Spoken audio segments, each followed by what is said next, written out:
देख रहे हैं अवाम के उठाए गए सवालात, हालत हाजरा पर तबसरों, तज्जियों, खबरों पर मुहित प्रोग्राम न्यूज लाइन रिदा सैफी के साथ।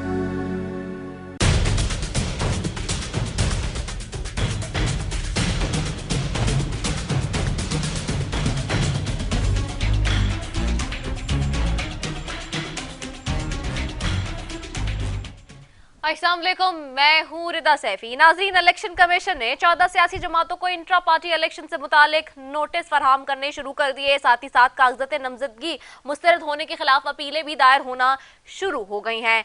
सिंध में खुर्रमशेर सवान व दीगर PTI के उम्मीदवारों के कागजात मुस्तरद करने के खिलाफ अपीलें दायर हो गई हैं, जबकि बल्ले के अलावा कोई निशान मिला तो लेंगे, बायकॉट नहीं करेंगे, चेयरमैन PTI ये कह रहे हैं। दूसरी जानिब लाहौर से बात करें तो मियांवाली से नवाज शरीफ के कागजात नामजदगी मंजूर हो गए, वहीं से खान साहब के मुस्तरद। लाहौर से शहबाज शरीफ की बात करें तो उनके कागजात नामजदगी मंजूर हो गए, शाह महमूद कुरैशी के मुस्तरद। मरियम नवाज की बात करें तो उनके भी लाहौर से मुल्तान से उनके भी मंजूर हुए, और वहीं से शाह महमूद कुरैशी, उनके बेटा और उनकी बेटी के जो कागजात नामजदगी है वो मुस्तरद। तो ये इस वक्त सूरत हाल जो बनी हुई है और मुस्तरद और मंजूर होने का जो मामला है उसके दरमियान सारी सियासी जमातें इस वक्त पेश हैं। दूसरी जानिब जब नैब सजा याफ्ता की 10 साल नाअहली बहाल की जाए, इस्लामाबाद हाई कोर्ट पहुंच गया है। आज नैब भी एक तरफ, नैब ने सजा याफ्ता अफराद इलेक्शन लड़ने के लिए हाई कोर्ट के सिंगल बैच के फैसले का हवाला दे दिया है। नैब का मौक़िफ़ सामने आ रहा है, तो एक तरफ ये मामला है। अब ये आईनी और कानूनी पहलुओं पर बहुत ज़बरदस्त किस्म की जंग है इस वक्त मुल्क के अंदर, और इंसाफ का तराजू जो है वो है नहीं। ये तो अवाम ऑफकोर्स डिसाइड कर सकते हैं, लेकिन जो हालात इस वक्त बने हुए हैं वो सबके सामने है। दूसरी जानिब आम इंतखाबात की बात करें 2024 के, तो टिकटों की जो तकसीम है वो मुस्लिम लीग नून के लिए दर्द-ए-सर इस वक्त बनी हुई है।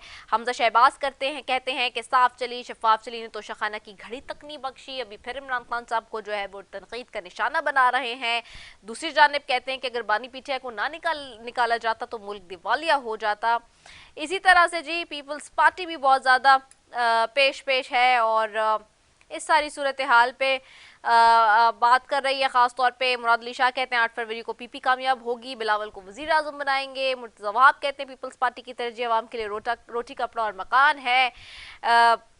साथ ही जी जहाँ पर ये सारे मामलात हैं वहीं पर सवाल लोग अभी भी करते हैं कि जी 8 फरवरी को इलेक्शंस जो हो रहे हैं उनमें कितनी सदाकत है। एंड ऑफ कोर्स 8 फरवरी के इलेक्शंस बहुत इंपॉर्टेंट है ऐसी सूरत हाल में जहां पर लेवल प्लेइंग फील्ड की बात हो, लेकिन लेवल प्लेइंग फील्ड ना मिल रही हो। सियासी जमातों का ये एतराज़ भी है और ये ख्याल भी है।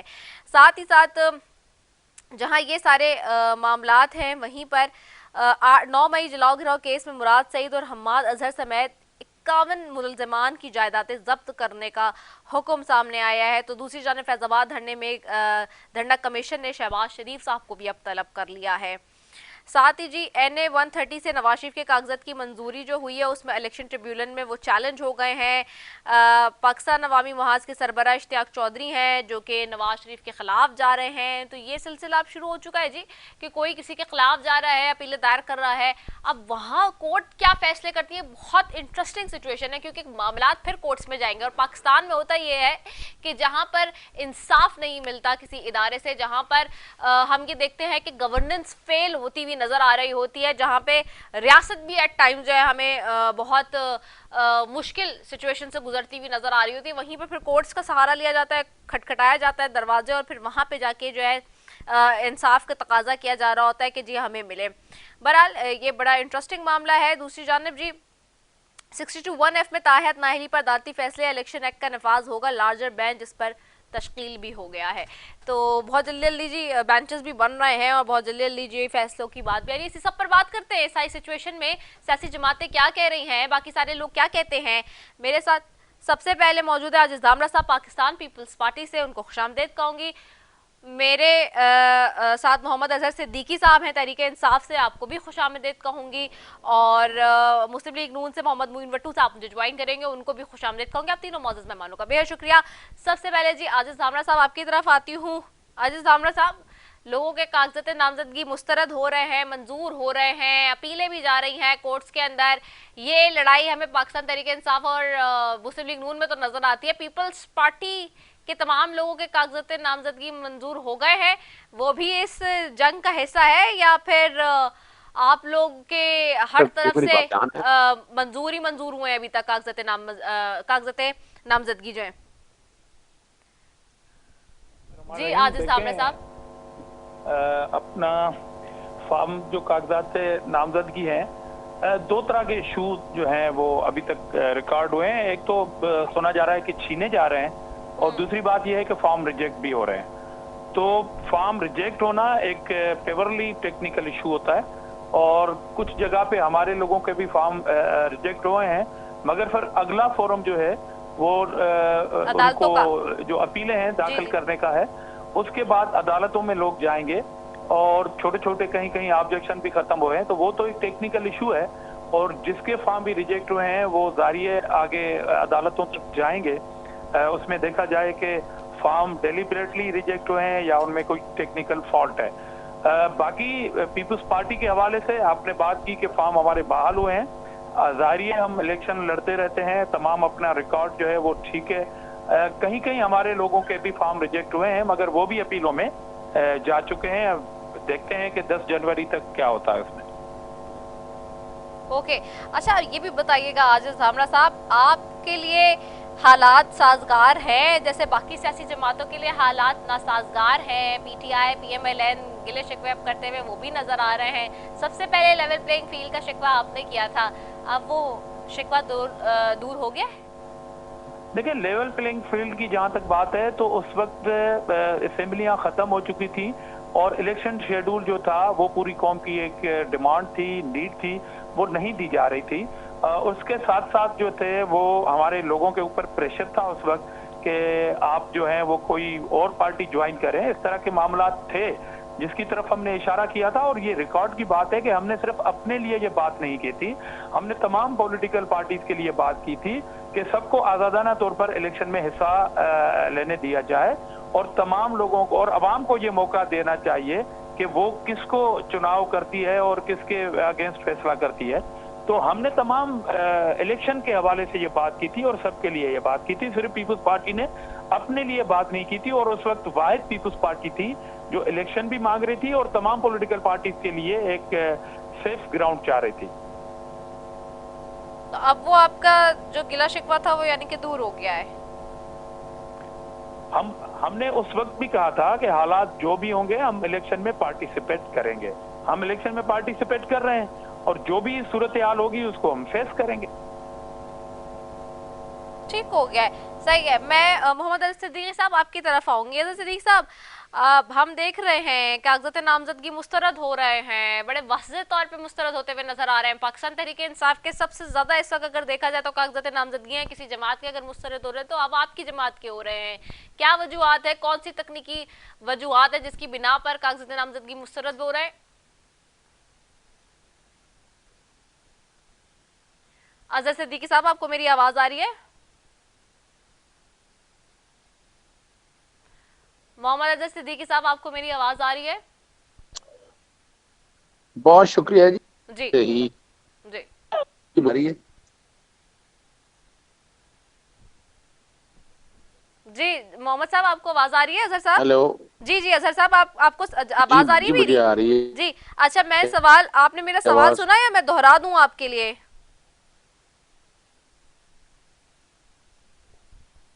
जी आ रही है।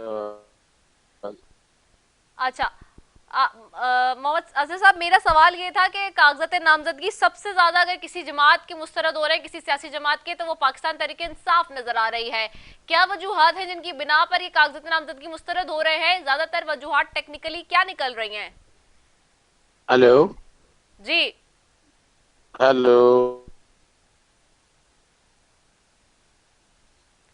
अजहर सिद्दीकी साहब, आपको आवाज आ रही है मेरी? अच्छा चले, there might be some glitch. मैं एक ब्रेक ले रही हूँ, क्विक ब्रेक के बाद वापस आ रही हूँ। अपने कहीं जाना, स्टे ट्यून।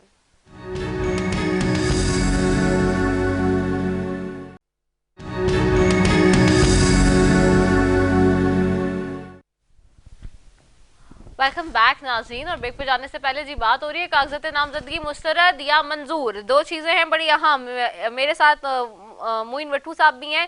मैं वैसे कनेक्ट करने की कोशिश कर रही हूँ सिद्दीकी साहब से भी, तो लेकिन मैं उनकी तरफ जाऊँगी, लेकिन मैं ज़रा वट्टू साहब की तरफ भी जाऊँ। वट्टू साहब बहुत शुक्रिया। वट्टू साहब पहले तो ये बताएं कि आप लोग की जमात के भी कुछ लोगों के कागज़ात नामजदगी मुस्तरद हुए हैं या नहीं, या सिर्फ ये PTI कोई एजाज़ और शर्फ हासिल है? दूसरा ये भी बताइएगा कि कुछ लोग ट्रिब्यूनल में भी जा रहे हैं अब आपके हवाले से भी, और नवाज शरीफ साहब के अगेंस्ट NA 130 से जैसे कागज़ात की मंजूरी हुई है तो इलेक्शन ट्रिब्यूनल में वो चैलेंज हो गई है। तो ये जो सिचुएशन बनी हुई है बहुत ज़्यादा, वो आपके और PTI के माबैन ज़्यादा नज़र आती है। तो क्या सिचुएशन लग रही है? नहीं, जहाँ कागजात की स्क्रूटनी का ताल्लुक है, जांच पड़ताल का ताल्लुक है, तो वो तो जो इतराज़ात एक दूसरे पे कैंडिडेट्स ने दाखिल किए हैं उन पे जो रिटर्निंग ऑफिसर्स हैं उन्होंने नोटिस लिया है। और जो बेशक हमारी पार्टी से ताल्लुक रखने वाले भी कैंडिडेट्स थे, अगर वो कहीं डिफाल्टर थे या उनके कागजात पे कोई ऑब्जेक्शन थी तो उनके भी रिजेक्ट हुए हैं। मगर जो है मजमूई तौर पे अभी तक हमारे जो इलाके में जो है वो कोई स्पेशली PTI के किसी बंदे के कागजात रिजेक्ट नहीं हुए। और वैसे भी अभी तक ये तो डिसाइड करना बाकी है कि अगर किसी के पास टिकट होगा तो वो ही पार्टी का काउंट होगा ना। फिलहाल तो सिर्फ ये कि ऊपर सिर्फ लिखा हुआ गया ना कि PTI या PMLN, तो कागजात तो वो बराबरी लेवल पे, यहाँ तो जो स्क्रूटनाइज हुए हैं वो बराबरी लेवल पे हुए हैं। हमारे लोगों के भी रिजेक्ट हुए हैं जो डिफाल्टर थे। ठीक है। अच्छा, ये बताएं कि इस वक्त हम देख रहे हैं कि सूरत हाल बड़ी इंटरेस्टिंग है आप लोगों के सबके माबैन। अब तो बिलावल साहब भी पंजाब से लड़ रहे हैं, और आज फैसल करीम कोटी साहब भी कह रहे थे कि नवाज शरीफ साहब चौथी बार वजीर आजम बनकर क्या करेंगे। ये पीपल्स पार्टी तो बड़े ताबड़तोड़ हमले आप पे कर रही है। आप लोग का साथ इकट्ठा एक बड़ा ही खूबसूरत सा रिश्ता था, वो रिश्ता क्या टूट गया है क्या? नहीं, असल में पीपल्स पार्टी ने अपना जो वोटर है उसको एक अगेंस्ट PMLN बात करके अपने वोटर्स को वो अपनी पार्टी के साथ खड़ा करना चाह रहे हैं, क्योंकि मजबूरी तौर पे पंजाब में पीपल्स पार्टी की वो सूरत-ए-हाल नहीं है जो पहले एक ज़माने में हुआ करती थी। अब पीपल्स पार्टी की अमली तौर पे यहाँ कोई फॉलोइंग नहीं रहेगी, जिस वजह से वो इस तरह के नारे लगाने से फिर ये है कि पार्टी में कोई सर्वाइवल की कोशिश कर रहे हैं। अदरवाइज मैं नहीं समझता कि वही पार्टी जिसके साथ उन्होंने बतौर वजीर खारजा काम किया है, उसी प्राइम मिनिस्टर को जिसको हमारे सामने वो उनकी तारीफें करते रहे और प्राइम मिनिस्टर साहब उनकी बतौर वजीर खारजा कारकर्दगी को सराहते रहे हैं, तो आज अगर वो तनकीद कर रहे हैं तो वो इसलिए कर रहे हैं कि ताकि वो ये साबित कर सकें कि हम और PMLN जो है वो एक दूसरे के राइवल भी हैं पॉलिटिक्स में। और अगर वो ये बात ना करें PMLN के खिलाफ तो साफ जाहिर है उनका वोटर जो है ना वो उनको वोट क्यों देगा।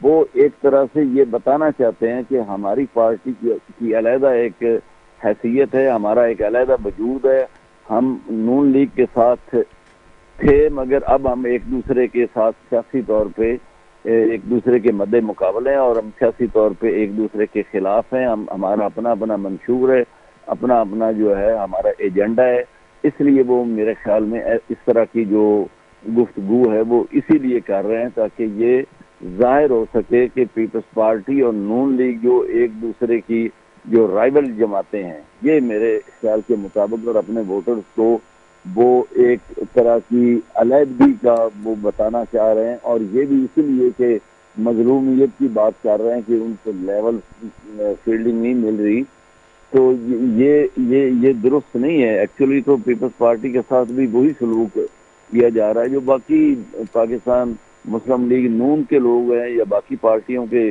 जैसे भी जितने कैंडिडेट्स हैं सबके साथ एक जैसा ही सलूक हो रहा है।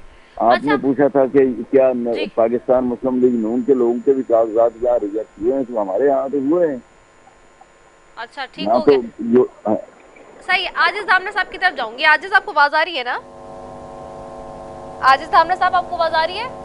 जी जी आ रही है। अच्छा आज साहब ये बिलावल साहब लाहौर से लड़ रहे हैं, हम ये देख रहे हैं। दूसरी जानब हम ये भी देख रहे हैं कि ताबड़तोड़ हमले भी आप लोग नून लीग की तरफ कर रहे हैं। आज फुंडी साहब भी कह रहे थे कि जी क्या करेंगे नवाज शरीफ साहब चौथी बार वजीर आजम बन के, वही करेंगे जो 3 दफ़ा बन के उन्होंने किया है बहरहाल। लेकिन ये है कि इस तरह के आने ऐसी सिचुएशन में जब आप लाहौर से लड़ने जा रहे हैं, कराची से मैंने देखा बिलावल साहब ने छोड़ दिया, नहीं लड़ रहा है। कराची सबसे बड़ा शहर है सूबा सिंध का, लेकिन वो प्रायोरिटी नहीं दी गई कराची को और लाहौर को दी जा रही है। वजह क्या बनी कि लाहौर के लिए डिसीजन हुआ इतना बड़ा और खुद वहाँ से उतर रहे हैं बिलावल साहब इस दफ़ा? देखिए रिदा, पहली बात तो लाहौर पीपुल्स पार्टी का जन्मभूमि है और दूसरी बात बिलावल साहब जहां से इलेक्शन लड़ रहे हैं, जाहिर है ये एक ऐसी सीट है जहां से खुद शहीद बीबी भी लड़ चुकी हैं, इससे पहले भी साहब लड़ चुके हैं। तो नस्ल दर नस्ल ये सीट पीपुल्स पार्टी के अपने पास इलेक्शन का एक रहा है। अब उसके बाद जाहिर है कि 2013 से लेके पीपुल्स पार्टी के लिए लाहौर जो है वो नो गो एरिया बना दिया गया। हमारे कैंडिडेट्स को प्रेशर किया गया। कौन सा हल्का है जिससे लड़ रहे हैं? कॉन्स्टिट्यूंसी कौन सी है जिससे लड़ रहे हैं? 127 आई थिंक 127। तो उसमें बिलावल साहब ने का फैसला जो है वो बिल्कुल ठीक है कि एक वफाकी पार्टी के चेयरमैन के नाते उन्होंने उस हल्के का इंतखाब किया है जहां से हमने बाई इलेक्शन में भी, आपको याद होगा कि 33 से 35 हजार वोट जो है वो पीपुल्स पार्टी ने उठाए। वो तब उठाए जब पीपुल्स पार्टी के लिए मशहूर था कि उसको ना कैंडिडेट मिलता है ना वोटर है उसके। तो एक होप है हमारी। और चेयरमैन साहब जब मंगल को लाहौर जाएंगे तो बहुत सारी शमूलियतें हैं, बहुत सारे मौजूदीन इंतजार कर रहे हैं उनका, और हम इलेक्शन का माहौल बनाएंगे इंशाल्लाह लाहौर में। और उसके साथ पूरे पाकिस्तान में पीपुल्स पार्टी के कैंडिडेट मौजूद हैं और आप देखेंगे कि हम सरप्राइज देंगे। आज मंगल से मुराद के कल जा रहे हैं बिलावल साहब? ट्यूसडे को। टुमारो इज ट्यूसडे ना, टुडे इज मंडे। हेलो, मैंने कहा टुमारो इज ट्यूसडे ना, टुडे इज मंडे। जी जी, तो कल जा रहे हैं यानी कि। जी जी, अच्छा ठीक हो गया है। अच्छा बड़ा इंटरेस्टिंग है।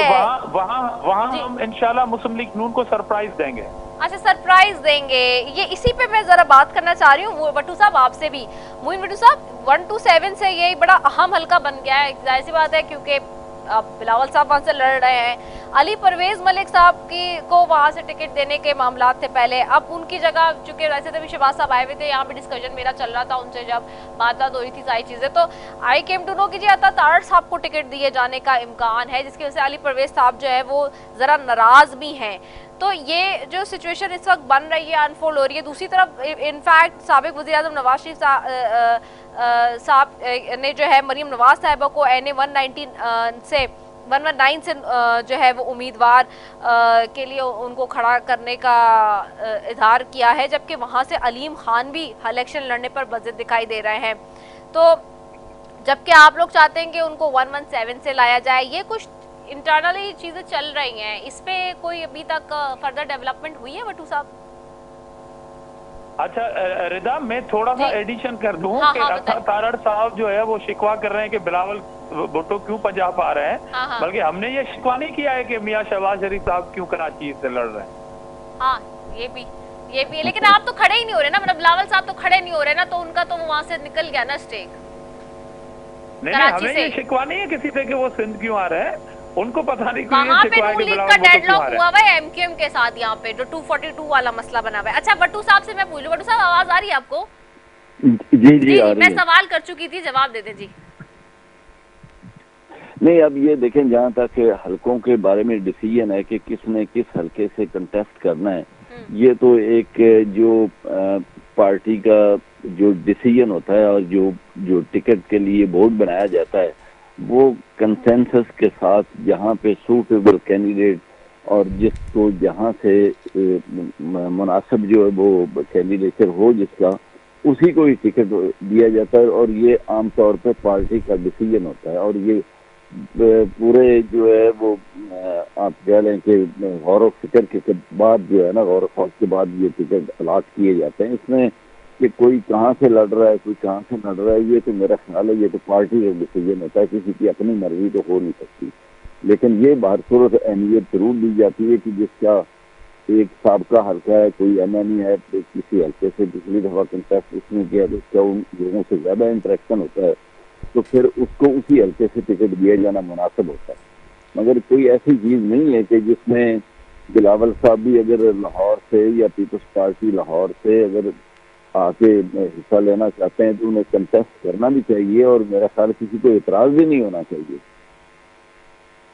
अच्छा, नहीं तो इसमें कितनी how pretty much this thing is, आप इसकी तरदीद करें या कंफर्मेशन दें कि ये जो मसले बने हुए, अब जैसे यहाँ पे बात आ गई कि अता तारड़ साहब का और जो अली परवेज़ मलिक साहब हैं उनका आपस में टकराव हो रहा है, उसी तरह से जो 1-1 है 121 जो इस वक्त हल्का है पंजाब का, उसमें उसके टिकट के उसूल के लिए शेख रोहेल असगर और अयाज सादिक साहब की लड़ाई भी बनी हुई है, उनके दरमियान भी आपस में खटपट है, क्योंकि जाहिर सी बात है वो दोनों ही आपस में चाह रहे हैं कि जी किसको मिलेगा, और क़यादत इसमें भी मैंने तो सुना है परेशान है। इसमें किस बात कितनी सदाकत है मुझे ये भी बताएं, क्योंकि NA 117 में भी देख रहे हैं कि मलिक रियाज साहब को टिकट देने या इस्तेहकाम पाकिस्तान पार्टी के अलीम खान से सीट एडजस्टमेंट करने के लिए भी जो है इशू बना हुआ है। ये तो इशूज़ तो हैं, डेडलॉक्स तो कायम है जी।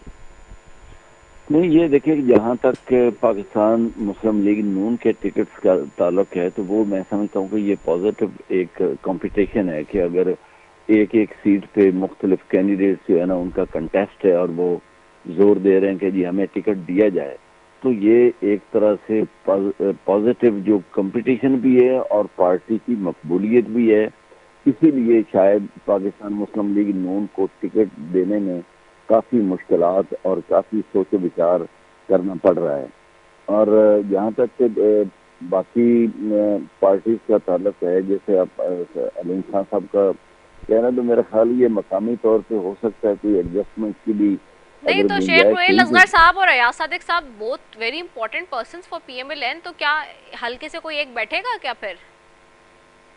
नहीं, अभी कोई फैसला तो नहीं हुआ, लेकिन बारसूरत जो भी फैसला होगा इफ़ाम तकीम से होगा, एक दूसरे के साथ बातचीत करके पूरी नेगोशिएशन और डिस्कशन के बाद ही किसी नतीजे पे पहुंचेंगे। और हो सकता है कि कोई एक साहब जो है ना वो विदड्रा करें या कुर्बानी दे दें, मगर ये भी हो सकता है कि ऐसा ना हो सके और कंटेस्ट हो। यही मैं पूछना चाह रही हूँ कि दी जा रही है। अच्छा, मैं वापस आजिज जामरा साहब आपकी तरफ आ रही हूँ। बड़ा इंपॉर्टेंट हल्का है ये, इनके लिए भी, नून लीग के लिए भी बना हुआ है वहाँ से, और जहाँ से आप कह रहे हैं कि सरप्राइज देंगे, ऐसी सिचुएशन में एक चीज़ और भी बड़ी इंपॉर्टेंट है आजिज जामरा साहब। तो ये लोग सवाल तो करते हैं, आपने मेरा पहले भी थोड़ा आधा सवाल का जवाब दिया और आधे का नहीं दिया, कि लोग तो ये पूछते हैं कि क्या ये अपना कराची से बिलावल साहब नहीं लड़ रहे हैं, खैरियत, मतलब कराची को तो आप सबसे ज़्यादा कहते हैं कि हम ओन कर दें, तो फिर कराची से क्यों कोई मेन लीडरशिप हमें उतरती हुई नजर नहीं आई पीपल्स पार्टी से उस तरह से? जी आजिज जामरा साहब।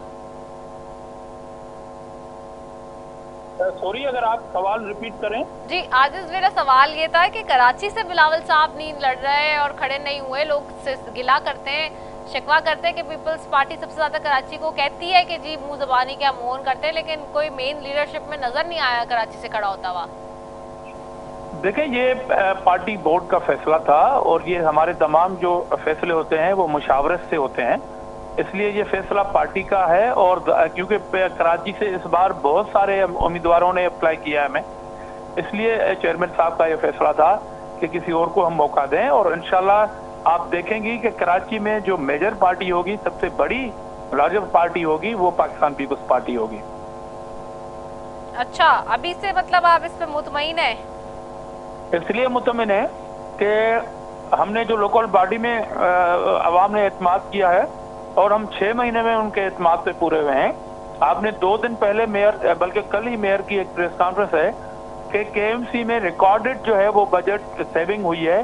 उससे पहले जो लोग तनकीद करते फिरते थे कि जी कराची को कोई ऑन नहीं करता, कराची के मसाइल हैं, ऐसा से मरूमी हैं, तो उन्हीं इदारों पे बैठे हुए तो वही लोग थे।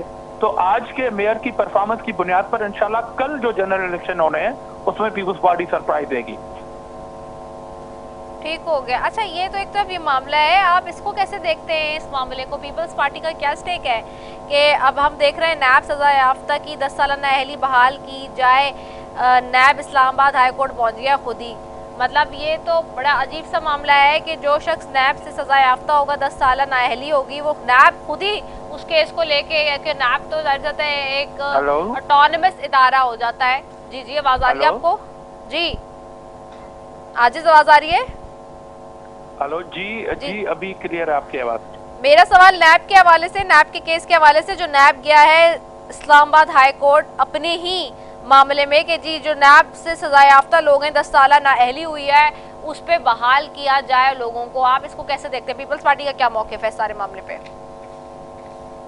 देखिए जी, मेरे ख्याल में जो इंस्टीट्यूट होते हैं उनको बिल्कुल गैर जानिबदार होना चाहिए, और आज अगर नेब अपने ही फैसलों के अगेंस्ट अगर जा रही है तो हमने तो शुरू में ही नेब पे अदम एतमाद किया हुआ है कि ये सिर्फ पॉलिटिकल इंजीनियरिंग है, और पॉलिटिकल लोगों को वक्त ज़रूरत के तौर पर जहां जिसको इस्तेमाल करना है, जिसके खिलाफ वहां हो जाती है। अगर उनका कोई एक रूल ऑफ लॉ है जो पहले उन्होंने कायम किया हुआ है, तो आज उनको इलेक्शन से पहले जाने की जरूरत नहीं है।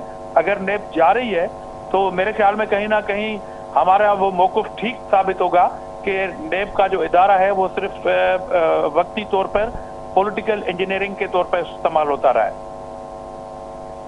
बिल्कुल, आप यानी कि इस बात को समझते हैं, जाहिर सी बात है क्योंकि नैब जिस तरह से जा रहा है और वो भी ऐसी सिचुएशन में, तो आप भी समझते हैं कि ये एक जो तासुर है इस बात का कि जी किसी को फेवर मिल रहा है, उस बात को ये तक़वियत देता है ये तासुर? मैंने कहा कि हमारा शुरू से ये मौक़िफ़ है। आज अगर नेब जा रहा है तो हमारे उस मौक़िफ़ को दुरुस्त साबित कर रहा है। अब जाहिर वो अदालत में जाएगा, अदालत ने डिसाइड करना है कि वो नेब की इस दरख्वास्त पे क्या एक्शन लेती है। और आप लोग एज अ पार्टी क्या समझते हैं कि ये जो 10 साल की नाअहली है ये होनी चाहिए या नहीं होनी चाहिए किसी भी कैंडिडेट के लिए? पहली बात तो ये है कि जो इदारा खुद कंट्रोवर्शियल हो उसकी जो सजा है वो कितनी वैलिड होती है, ये एक बहुत बड़ा क्वेश्चन मार्क है उसके ऊपर। ठीक है, यानी कि ये क्वेश्चन मार्क हो गया बहुत बड़ा। मैं अजहर सिद्दीकी साहब की तरफ भी जाती हूँ। अजहर सिद्दीकी साहब, आपको आवाज आ रही है?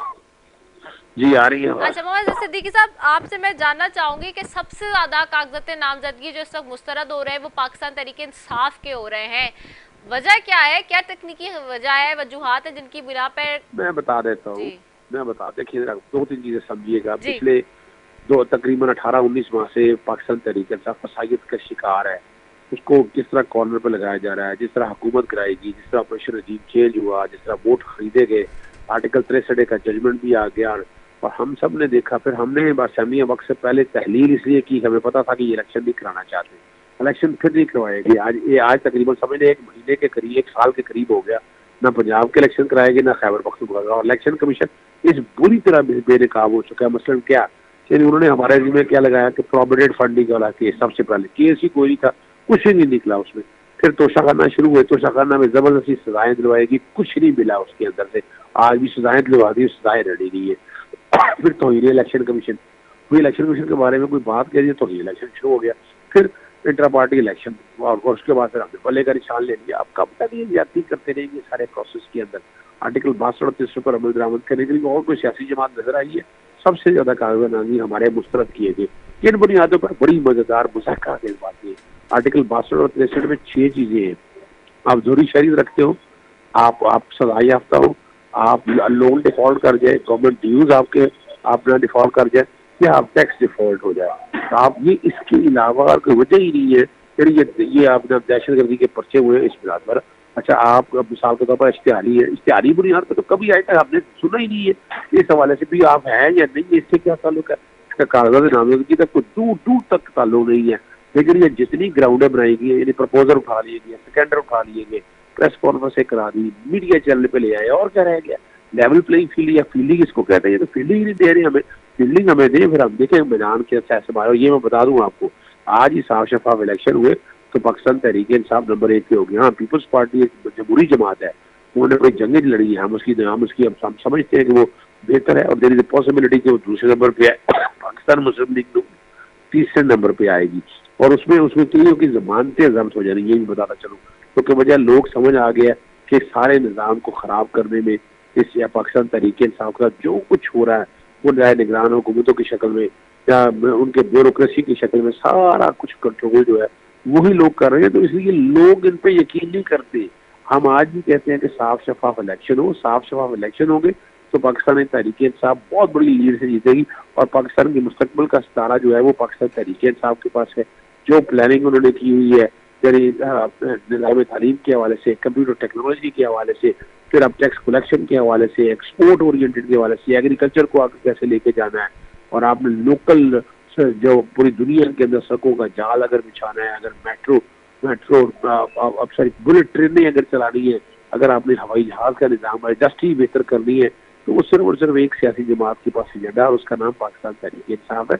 इसलिए वजह ये है कि पाकिस्तान में जो पाकिस्तान में तरक्की नहीं चाहती है वो पाकिस्तान तहरीक इंसाफ को आगे नहीं आना चाहती। पाकिस्तान तहरीक इंसाफ जो है वो आइन और कानून के मुताबिक काम कर रही है और वो मेरिट पे सारे काम कर रही है। तो इसलिए उसमें मैं नहीं समझता कि उसमें कोई ऐसा मसला है, कोई दिक्कत है। अल्लाह ताला जिंदगी और सेहत और बड़ी ईमानदारी से ये सारे काम हो रहे हैं और इसके रिजल्ट भी इंशाल्लाह आपको बहुत जल्दी अच्छे मिलेंगे। आपको मैं आज भी समझता हूँ कि जिस तरह से ये निज़ाम हाइब्रिड रजीम चल रही है, इससे अल्टीमेटली क्या किसी को मिलना है, सिर्फ हो ये रहा है कि वो एक फसाइयत के दौर में अपनी मंजिल जाना चाहते हैं। जितना आप दबाएंगे उतना चीज आगे निकलती है और जब उतना चीज आगे निकलेगी तो रास्ता उसने अपना खुद बना लाना होता है।